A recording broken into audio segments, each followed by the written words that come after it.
Hi friends, എല്ലാവർക്കും പുതിയ വീഡിയോയിലേക്ക് സ്വാഗതം.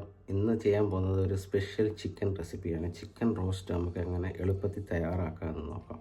അധികം എണ്ണയൊന്നും ഒഴിക്കാതെ, നമ്മൾ ഫ്രൈ ഒന്നും ചെയ്ത് ചിക്കൻ എടുക്കാതെ എങ്ങനെ ചിക്കൻ റോസ്റ്റ് ഉണ്ടാക്കാമെന്ന് നോക്കാം. അപ്പോൾ വീഡിയോ ഇഷ്ടമായെങ്കിൽ ലൈക്ക് ചെയ്യാനും ഷെയർ ചെയ്യാനും മറക്കണ്ട. അതേപോലെ തന്നെ നിങ്ങളുടെ അഭിപ്രായങ്ങളും കമൻസിലൂടെ അറിയിക്കുക. ഓക്കെ, നല്ല കിണ്ണം കാച്ചി ചിക്കൻ റോസ്റ്റാണ്. ഇതൊന്ന് നിങ്ങൾ കണ്ടു നോക്ക്. ഇതേമാതിരി നമ്മൾ ഉണ്ടാക്കിയെടുത്താണ് ഞാനിപ്പം ചിക്കൻ റോസ്റ്റ്. ഈ ചിക്കൻ റോസ്റ്റ് ഉണ്ടാക്കുന്ന പ്രത്യേക തരത്തിലുള്ളൊരു രീതിയിലാണ്. അതിൻ്റെ പൊടിക്കൈകളും എല്ലാ കാര്യങ്ങളും ഞാൻ വീഡിയോയിലൂടെ നിങ്ങൾക്ക് പറഞ്ഞു തരാം. കാരണം നല്ല രുചികരമായ ഒരു ചിക്കൻ റോസ്റ്റാണ്. ചപ്പാത്തിക്കും റൈസിനും എന്തിൻ്റെ കൂടെ നമുക്ക് ഈ ചിക്കൻ കഴിക്കാൻ നല്ല ടേസ്റ്റായിരിക്കും. അപ്പോൾ നേരെ നമുക്ക് വീഡിയോയിലേക്ക് പോകാം. ഉണ്ടാക്കുന്ന വിധം എങ്ങനെയെന്ന് നോക്കാം. ഞാനിവിടെ എടുത്തിരിക്കുന്നത് ഒരു 2 കിലോ 386 ഗ്രാം ചിക്കനാണ്. 400 അടുപ്പിച്ചുണ്ട്. ഇവിടുത്തെ ചിക്കൻ്റെ വിലയൊക്കെയാണ് നിങ്ങൾ കാണുന്നത്. 2.87 പെർ kg, 2 പൗണ്ട് 87 പെൻസാണ്. 290 രൂപ ഇന്ത്യൻ മണി 1 കിലോ ചിക്കൻ്റെ വിലയാണ്. എന്നാൽ ഈ ചിക്കനെ എല്ലാം ഇനി ഒന്ന് കഴുകി ഒന്ന് വൃത്തിയാക്കണം. അത് ആ കൂണിലിരിക്കട്ടെ. അപ്പോഴത്തേനും നമുക്ക് ഫസ്റ്റിലെ പാൻ അടപ്പത്ത് വെച്ചിട്ട് എണ്ണ ഒഴിച്ചു കൊടുക്കാം. എണ്ണ ഒന്ന് ചൂടായി വരുന്ന സമയത്തേക്ക് നമുക്ക് സവാളയെല്ലാം ഒന്ന് കട്ട് ചെയ്തെടുക്കാം. ഞാനൊരു 6 മീഡിയം സൈസ് സവാളയാണ് കട്ട് ചെയ്തെടുത്തേക്കുന്നത്. റോസ്റ്റ് ആയിട്ട് ഇച്ചിരി സവാള നമ്മൾ കൂടുതലായിട്ട് എടുക്കണം. നല്ല സ്ലൈസായിട്ട് കട്ട് ചെയ്തെടുത്തിട്ടുണ്ട്. അതിന് ശേഷം അതിൻ്റെ പകുതി എടുത്ത് നമ്മൾ എണ്ണയിലിട്ടൊന്ന് വറുത്തെടുക്കുകയാണ്. വറുത്ത് കോരി മാറ്റുക. ഇതിനെല്ലാം ഒന്ന് ശകലം ഉപ്പൂടെ ഇട്ട് കൊടുക്കണം. ഇതിനകത്ത് ഉപ്പിട്ട് കൊടുത്തിട്ട് വറുത്ത് പോരാം. അതിനുശേഷം ബാക്കിയിരിക്കുന്ന സവാളയുടെ ഇതിനകത്ത് ഇട്ട് കൊടുക്കുക. ഈ എണ്ണയിലൊക്കെ തന്നെ സവാള ഇട്ട് കൊടുക്കാം. വറുത്തിരിക്കുന്നത് ഞാൻ പറയാം ചെയ്യണമെന്നുള്ളത്. അതവിടെ ഇരിക്കട്ടെ.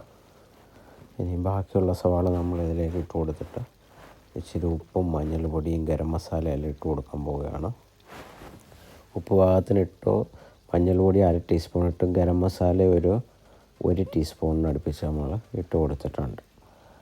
ഇതെല്ലാം ഇട്ട് കൊടുത്തിട്ട് ഒന്നുകൂടെ ഇളക്കി കൊടുക്കാം. എന്നിട്ട് തന്നെ നമുക്ക് മൂപ്പിച്ചെടുക്കാം ഈ മസാലയെല്ലാം.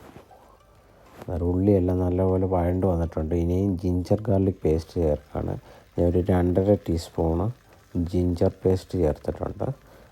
ഒരു 2.5 ടീസ്പൂണ് ഗാർലിക് പേസ്റ്റ് ചേർത്തിട്ടുണ്ട്. ഇനിയെല്ലാം നല്ലതുപോലെ ഒന്ന് ഇളക്കി കൊടുക്കാം. ഇളക്കി കൊടുത്തതിന് ശേഷം നമുക്ക് മസാലകൾ ചേർക്കാം.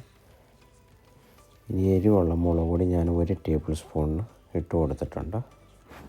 1 ടീസ്പൂൺ കുരുമുളക് പൊടി ഇട്ട് കൊടുത്തിട്ടുണ്ട്. മല്ലിപ്പൊടി 1.5 ടേബിൾ സ്പൂൺ മല്ലിപ്പൊടിയും ഇട്ട് കൊടുത്തു.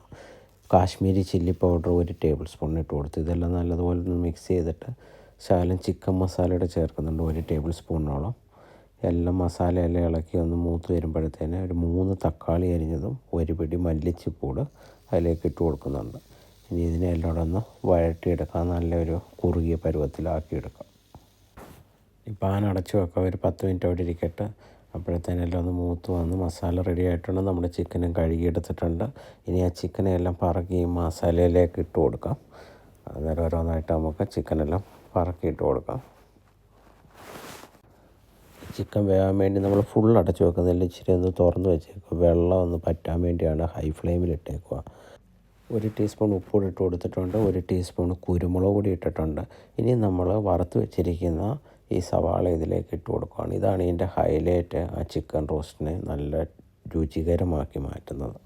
അതെല്ലാം ഇട്ട് കൊടുത്ത് നല്ലതുപോലെ നമ്മളൊന്ന് മിക്സ് ചെയ്ത് എടുത്തതാണ്. അപ്പോഴത്തേന് നമ്മുടെ ചിക്കൻ റോസ്റ്റ് റെഡിയായി. എപ്പോഴും സവാള വഴട്ടുന്നതിലാണ് ആ ടേസ്റ്റ് മുന്നിട്ട് നിൽക്കുന്നത്. വറുത്തൂടെ നമ്മൾ ചേർക്കുമ്പോഴത്തേന് നല്ല അപാര രുചിയായിരിക്കും. നമ്മുടെ ചിക്കൻ റോസ്റ്റ് തയ്യാറായി കഴിഞ്ഞ് വീഡിയോ എല്ലാവർക്കും ഇഷ്ടമായെന്ന് വിചാരിക്കുന്നു. ഇങ്ങനെയൊന്ന് നിങ്ങൾ ഉണ്ടാക്കി നോക്കുമ്പോൾ മനസ്സിലാവും അതിൻ്റെ ആ രുചി എത്രത്തോളം ഉണ്ട് എന്നുള്ളത്. നിങ്ങളുടെ വിലയേറിയ അഭിപ്രായങ്ങൾ കമൻറ്റായി അറിയിക്കുക. അപ്പോൾ മറ്റൊരു വീഡിയോയിൽ കാണും വരേക്കും സ്റ്റേ സേഫ്. ബൈ.